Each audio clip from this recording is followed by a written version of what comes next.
He said maybe he would make it on halfway through. Okay. And Mr. Ellis is on. Come on. And we got Lisa. Now she's gonna smile. Good morning, everybody. Morning. So anyway, roll call would say that we're at this time Ken is missing. You have the agenda in front of you for your pleasure. I would move we approve the agenda. I'll second it. Okay. Thanks, Bob. Any further discussion on the agenda? Call the question. All those in favor signify by saying aye. Aye. Opposed? Hearing none, motion is carried. Again, you have your minutes from February 1st. I read them. I wasn't here, but I didn't. I'll make a motion to approve the minutes from February 1st. Okay, Mr. Ritchie made a motion. Is there a second? Welcome. Okay. Any further discussion on the minutes? All the question. All those in favor signify by saying aye. Aye. Aye. Opposed? Hearing none, motion is carried. Public comment. Anybody on public comment? I don't know, Brian, should I comment on the things I learned on the Thursday and Friday? Is under public comment or something got another place under? Got that on 7. Yeah. Okay, we'll wait for that. Okay, I guess Lisa will go forward. Okay, can everybody hear me all right? Yep. All right, great. Okay, so since our last meeting, the staffing has changed a little bit in our office. They want us to operate at around 25% in-person capacity. So that means only about 2 people in the office per day. So Derek and I are going to have to limit our time in the office to about 1 day per week. And luckily, though, if we're out in the field, which is going to start happening very soon, and or if we're just coming in to get files and documents, that doesn't really count. So although we're going to be in the office a little bit less, I think we're going to just try to make it work, and that way we keep everybody safe. Our office is also still closed to the public. Okay, so then I'm going to transfer on to the Eqip program. Since our last meeting, we did receive funding for around 28 projects, and that was for the sign up last fall. So 28 projects have been funded, and that is for a total of $1.1 million. We have only 5 projects left yet to be funded. And if you remember from prior years, sometimes that money takes a while to trickle in for the different fund pools. Oftentimes other counties can't use all of their money, and other states, in fact, can't use all their money sometimes. So we always try to get as many projects funded as possible. So we've got 5 more to go. But we're pretty happy we did get the 28 other projects funded so far. So what we've been working on right now is developing plans, contracts, and getting participant signatures on those contract documents. So sometimes we get out to the landowners' places. Other times we're doing it through the mail. Other times we're doing it through email. So we're just trying different methods to get these contracts signed. But it seems to be working pretty well this year. The Eqip program, again, the practices that were completed and paid since our last meeting. We completed 1 manure transfer system, a stream crossing, 1 forest management plan, 1 rotational grazing plan it was for 2020, but we just got it paid now because we were waiting for documentation. A livestock pipeline, and along with that, a year-round waterer, and that is for a prescribed grazing farm. That way they can outwinter the cattle according to the grazing plan. So that's all I have for Eqip. I'll move on to the Conservation Stewardship Program, or CSP. All annual payments have been made, so we've buttoned that process up already. There is an open sign up that runs until the end of the month. right now. We call it a general sign up. And in addition to that, the folks that enrolled in 2017, this is the last year of their contract, so they have an opportunity to re-enroll, to compete for re-enrollment. And that sign-up deadline is also the end of the month. So we may have a pretty big sign-up for this time around, because we do have, if you remember the last sign-up, we did not get anyone accepted into the program. So a lot of those people want to try again. They want to reapply, and they can. So we'll have the folks that didn't get in, we'll have the renewals, and we'll have anybody who's new who wants to get in. So it could be a rather large workload. And then the last item I have is that, as you know, there was a CRP sign up that was supposed to end in February. The administration has extended that, and so it's still open. We have not gotten a closing date or a deadline on that program. So that program is still open. So if you know anybody who wants to enroll in the Conservation Reserve Program and establish some habitat on their farmland, let them know the sign up is still going on. And I think that's all I have. I'm happy to take any questions you guys might have. Lisa, just a general question. I know you're not out and about as much yet. What is the mood out there, you think, in the agriculture community? Optimistic, pessimistic, just average?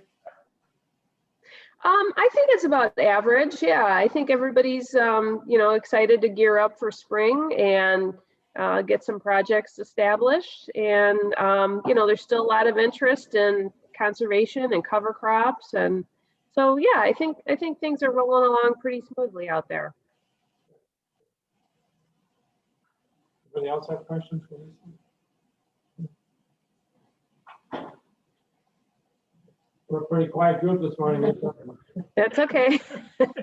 Monday morning, you know how that goes. Monday morning, 8 o'clock.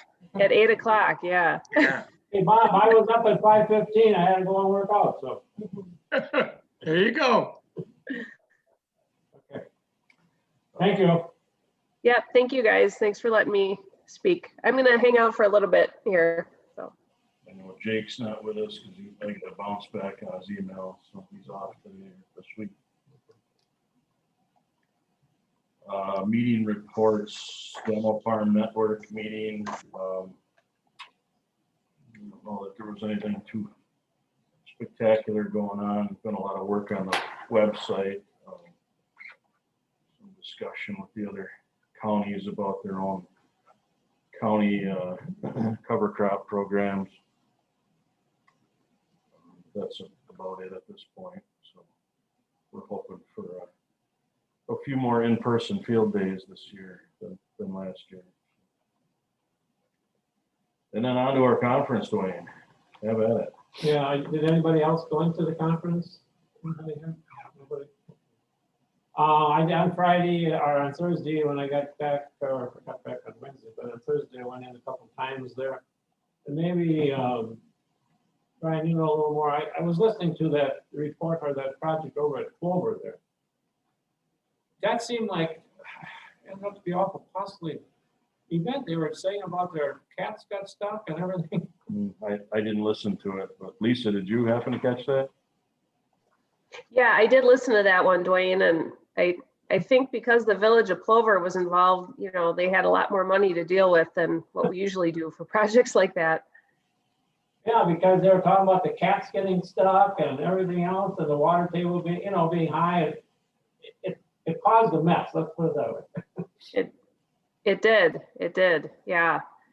I guess it was, I need to swing by and take a look at it myself. It looked like a pretty big ditch. So it was, looked like a large project, but yeah, the water table was extremely high last year, and that wreaked havoc with a lot of stuff. Okay. And then I listened in on Patrick Durkins with Hunting Writer and Conservation. He's an interesting. He is an interesting guy. Yeah. Did you listen in? I did. It's interesting on these writers. I mean, no matter who they are, they're going to get some pushback, but I think he used to have an article in the Appleton Post, didn't he, for quite a while? Yeah, the Oshkosh and Appleton papers had him every Sunday back in the 80s and 90s. And then there was, I don't know, what was his name, Austin, he was talking about climate change. Anybody tune in that one? I listened for a while. I guess everybody's got their own opinion on climate change. I guess one of the things I have trouble with is that you base everything on the last 100 years because you have no documentation beyond that. And I'm thinking, Right. you know, if you had 300 or 400 years, and give me a break, you know, Mhm. give me a break. Yeah.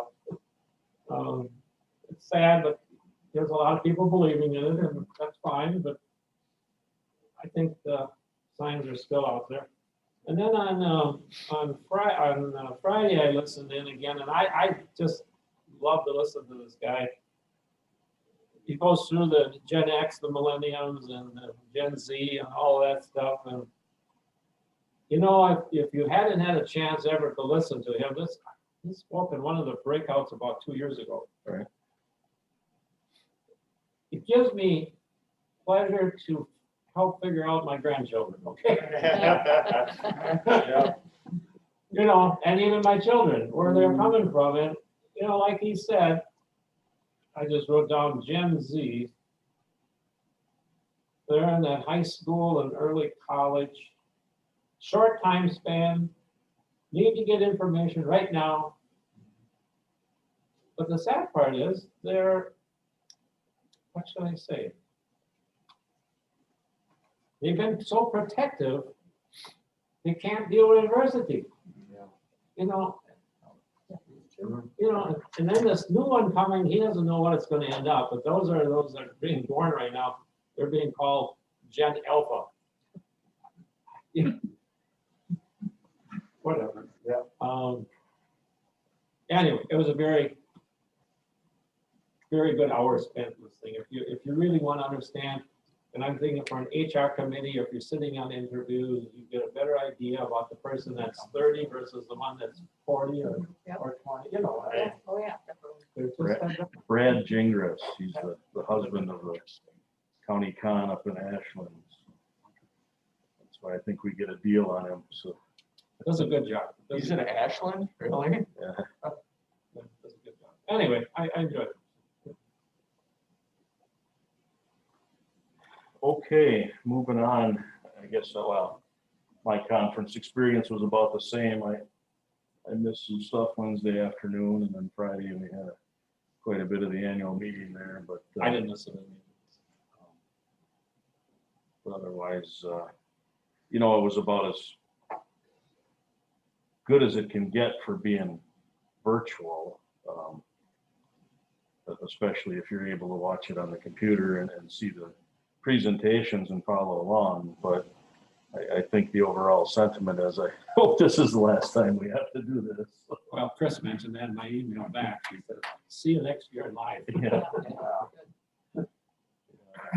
And there's some discussion about having blended meetings like this in the future where you can join via computer during a live event.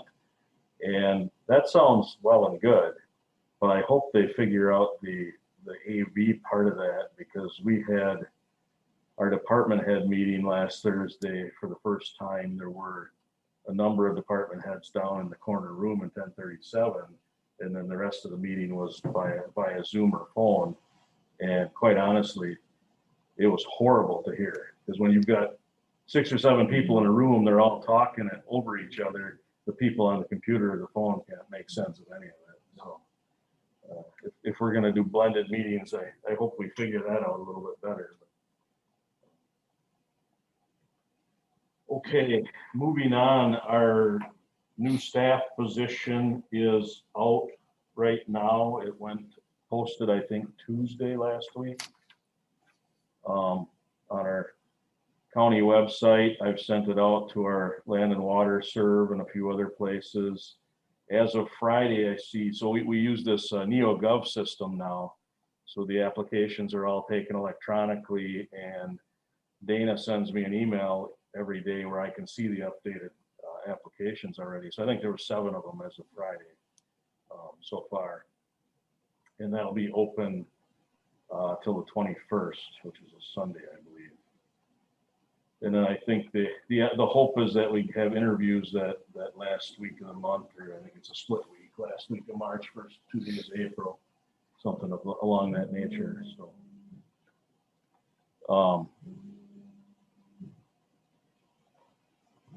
Anyway, Derek's calling me, Lisa.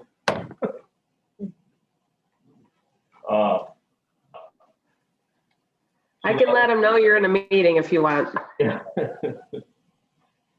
So that's where that is, I guess. I we'll hope for the best. I've looked at the 7 applications already, and there's a little bit of underqualification and a little bit of overqualification, but there's also a couple that look like they are where they're supposed to be. So,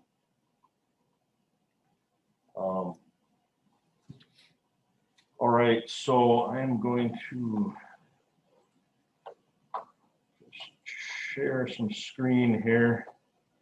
I didn't send this out partially because I'm still having Sherry review it, but this is our annual DATCAP swarm grant application for the staffing grant portion of this. This is so when we go to meetings in the last year, you've heard a lot about DATCAP funding the 3rd position. Well, this is what they mean by that. Right now, they fund 100% of the first, and they're supposed to statutorily fund 70% of the second and 50% of the third. We're at about 50% of the second right now because nobody's stuck any money into this thing for over 10 years or better. So then, let's see, I'm gonna have to.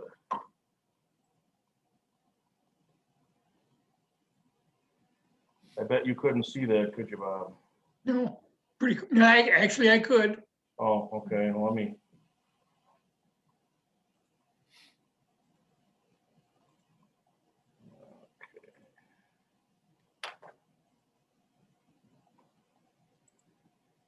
Try this again here. All right, so then the other page of this is basically the funding request.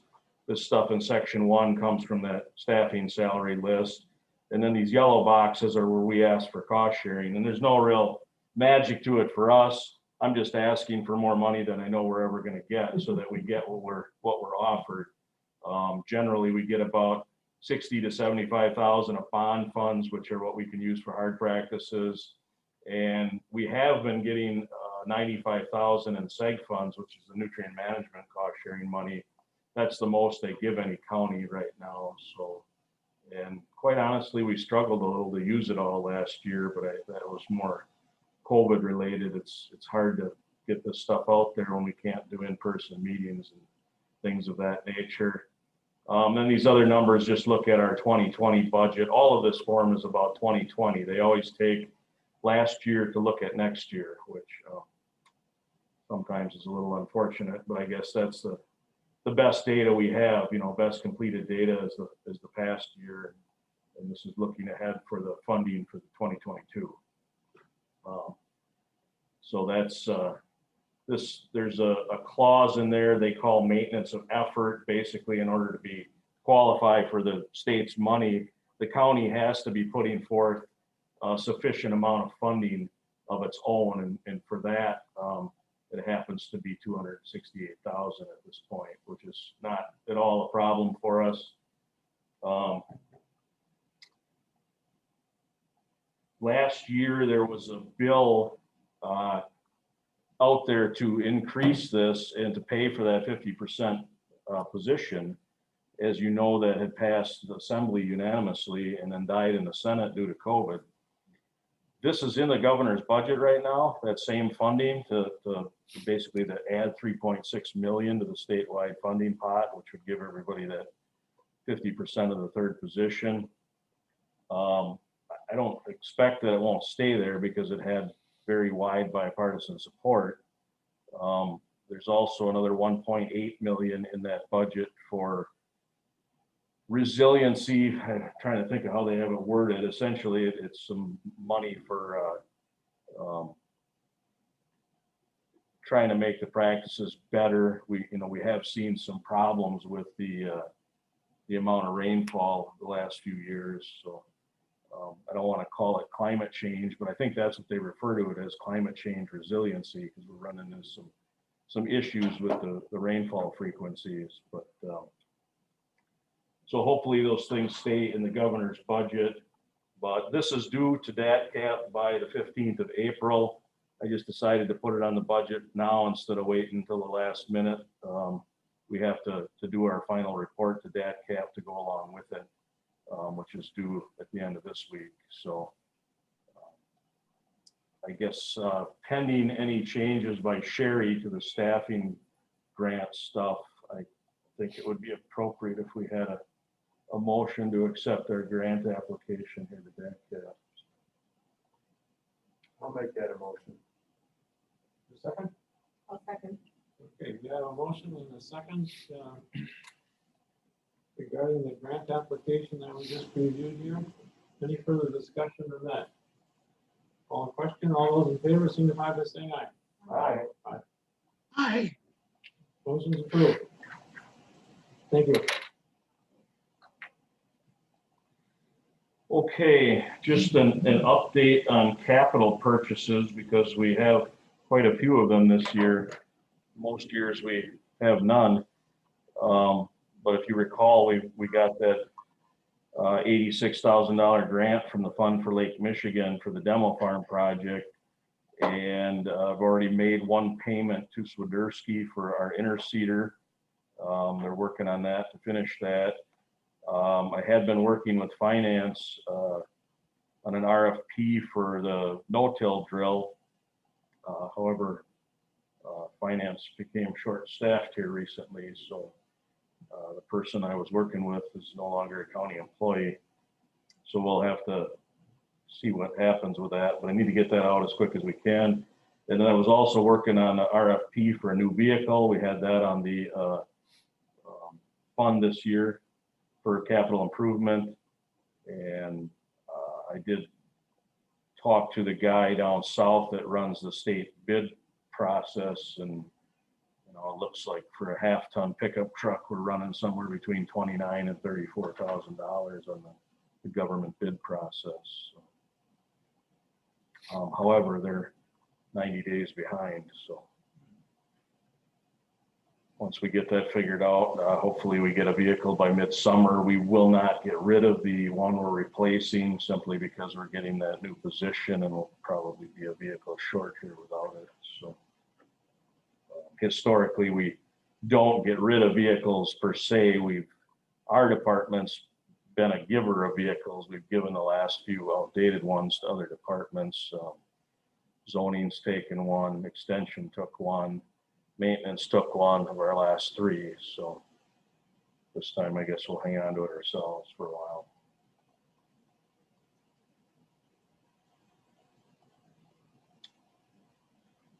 Okay, then I had sent out, so I didn't think a whole lot of this at first, but we were, let me share the screen again here with, find the right document. So this is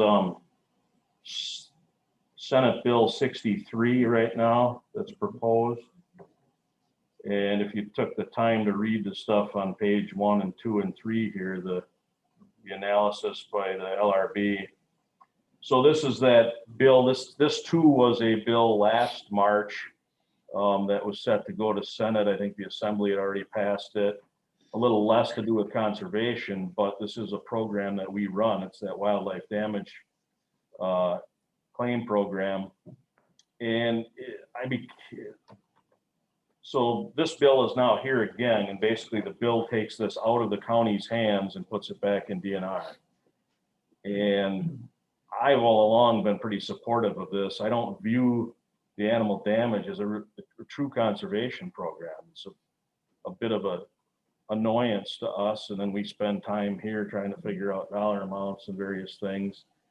However, I was in a meeting late in December where this topic came up about our county's upset about this bill. And I thought to myself, why in the world would we be upset? But it is a budgetary concern. I know Shawano to our north, they operate this program much like we do, where county staff are doing the damage assessments, the whole ball of wax. Other counties farm that part of it out to USDA APHIS on a contract, and all they actually do would be the stuff we see here at committee, where we set some prices and approve a few things once or twice a year.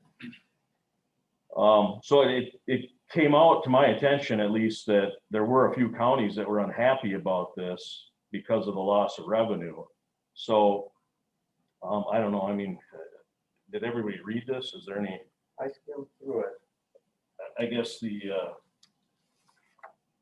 probably the part about halfway down that second page talks about effective January 1, 2022, the bill will remove counties from the administration of these programs. They make a few other changes here that are related to some dollar amounts and some stuff about bear damage that's, you know, really not relevant to our discussion. But just for reference here, this is what it's going to mean to us. In this first column here is our average yearly reimbursement. Now that includes costs that we spend on landowners for abatement procedures. The columns we really need to look at here would be the middle and the end. So DNR reimburses us directly for our staff time on this. In recent years, it's roughly been, you know, $4,500 to maybe $7,000 when you include mileage and the staffing. And I guess the part about this a few of the counties don't like is this is going to be a hit to our budget. You know, we're going to lose $5,000 to $7,000 a year in staff time. I don't have a great concern about that. We've got enough different grant money and different sources of revenue coming in lately where this doesn't really impact us. But I just wanted to make you, the committee, aware of it. So, you know, if it does come up at some point in a budget discussion in the future, we know why this happened. And, you know, if anybody's truly upset about this, I guess now would be the time for us to, you know, take some kind of action or contact the legislator or You know, my 10 cents worth of this is, I don't think the budget is such a big deal. But what I think can happen with the bill is, with the DNR involved with it, there'd be more consistency. Yeah. You know what I'm saying? You want to get like, you know what I'm saying? Yeah.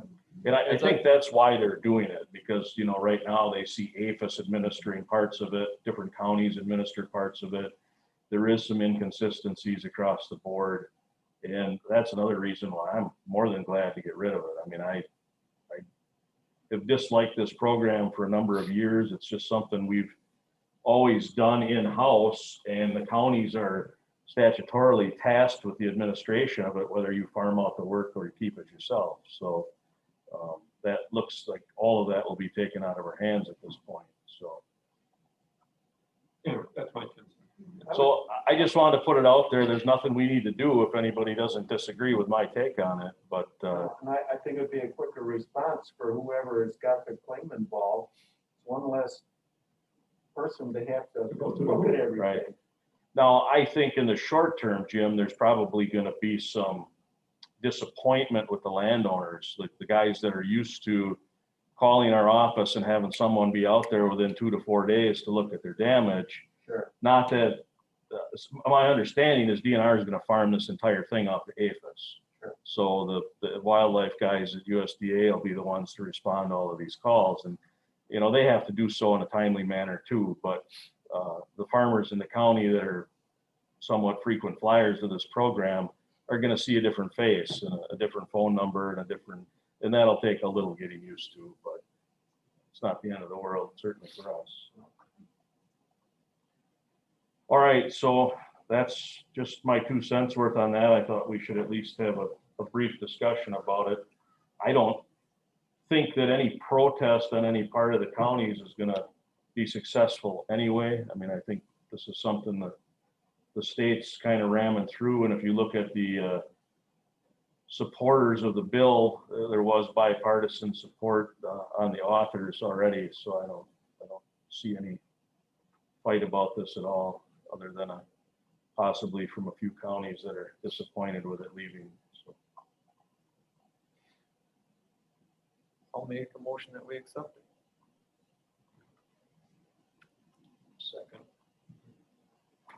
Let me just kind of let me see if I can recap what the motion is. The motion basically is saying that Adopting. adopting or supporting what's out there right now as the Senate bill. Supporting SB 63. Right. Is that correct? Yeah, that's fair enough. Any further discussion on that? Who was the second? Two. All the question, all those in favor, signify by saying aye. Aye. Aye. Motion's carried. Okay, we don't have any cost share agreements to worry about yet, early in March here. So I guess I'll just move on to the other things that are happening. We did get a small Healthy Lakes grant, which is a DNR program for riparian owners. I think we asked for a couple $1,000s and got it. That's a program that Dan kind of runs. It's a cookie cutter thing for erosion control with lake owners. We've done a little bit of it each year now for 4 or 5 years. That just came last week.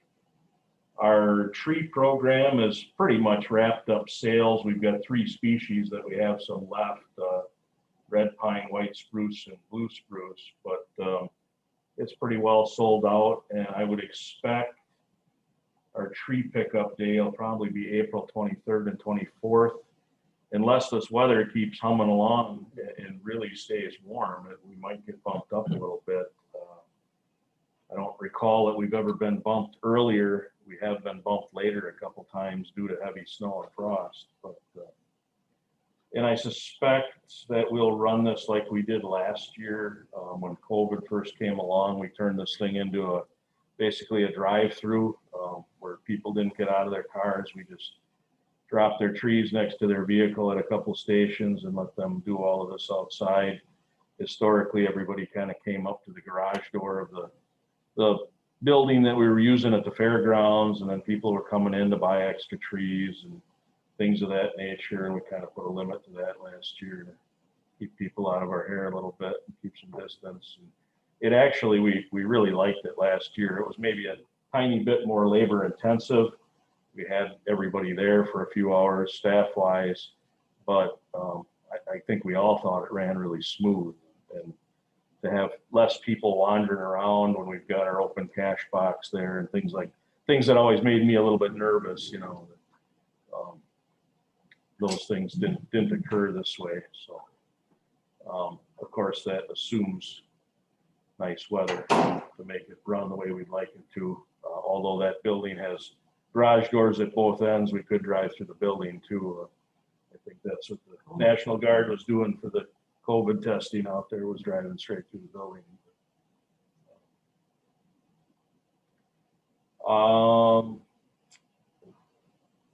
So like I said, I'm just wrapping up all of our year-end numbers because we've got to have those to DATCAP by the 15th of this month as part of our eligibility for next year's grant.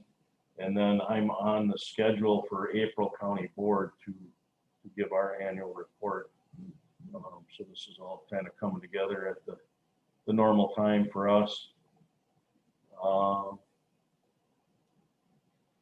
That's really about it, I guess. We've had one staff out on medical leave here for about a month due to some surgery. But it's a good time of the year for that to happen, better than construction season. So.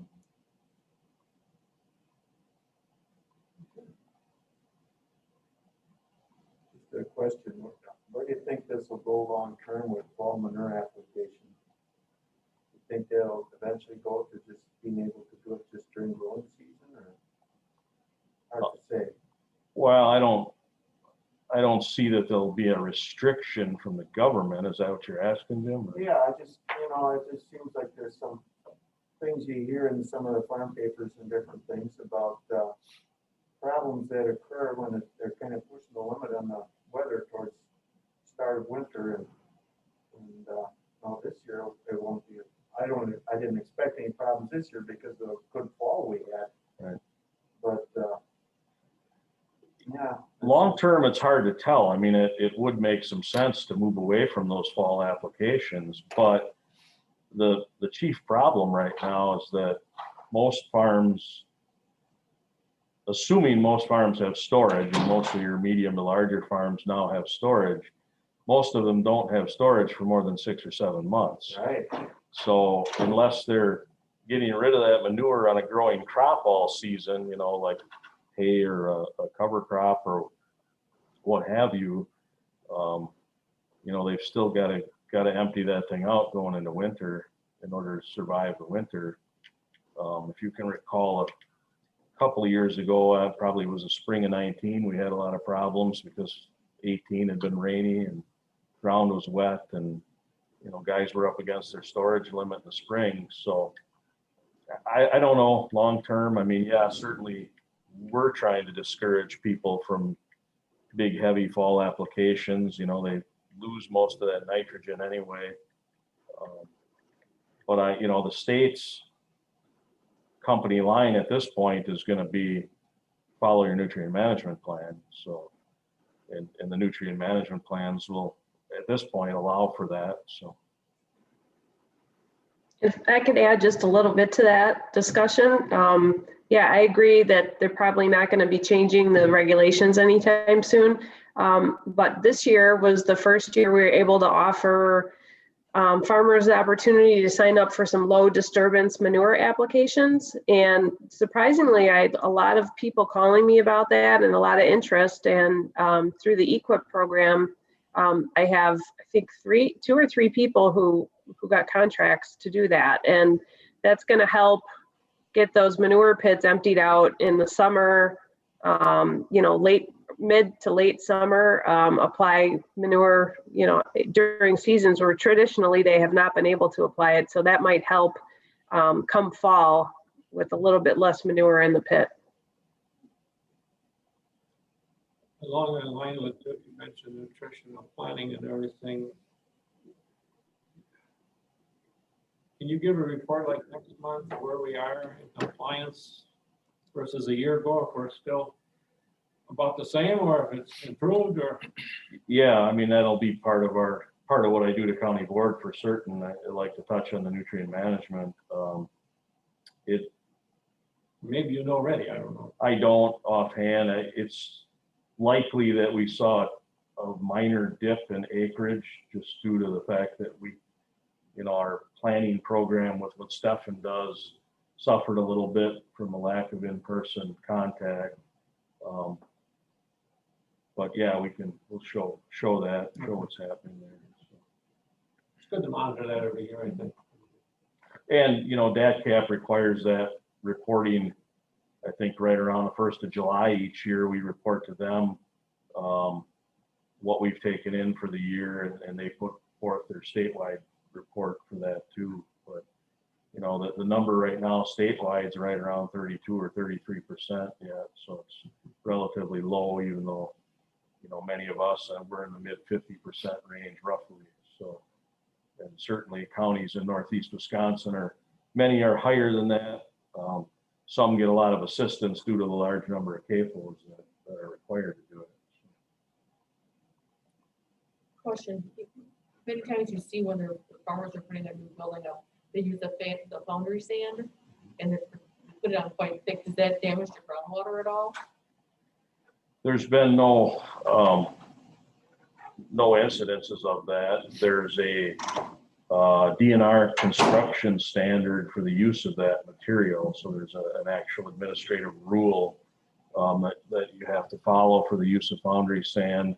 There's 5 different classifications of it as far as what's in it. And the stuff that comes out of Wapaka is a class 2, which is relatively on the benign side. The class 5 is the nasty stuff. I think Arrow up in Shawano, the material that comes out of Arrow is a class 4. So that's a little bit more volatile stuff, or not volatile, but a little more toxic stuff coming out of there. And so the restrictions are a little different how you can use it. But, you know, the material that comes out of Wapaka has to be capped with 2 feet of native soil, or it has to have a building or asphalt or concrete over the top of it. And basically the idea is they don't want water running through the profile. However, that stuff packs so tight, even if water did run through that profile, it tends to want to shed around the stuff. It's got 5 to 10% bentonite in it, which really makes it a hard clay product once it's compacted. So, having said that, Cindy, Yep. who knows 20 years down the Right. road what's going to happen? I mean, I'm not totally sold that everything we do with this stuff Right. is We okay. don't know. Right.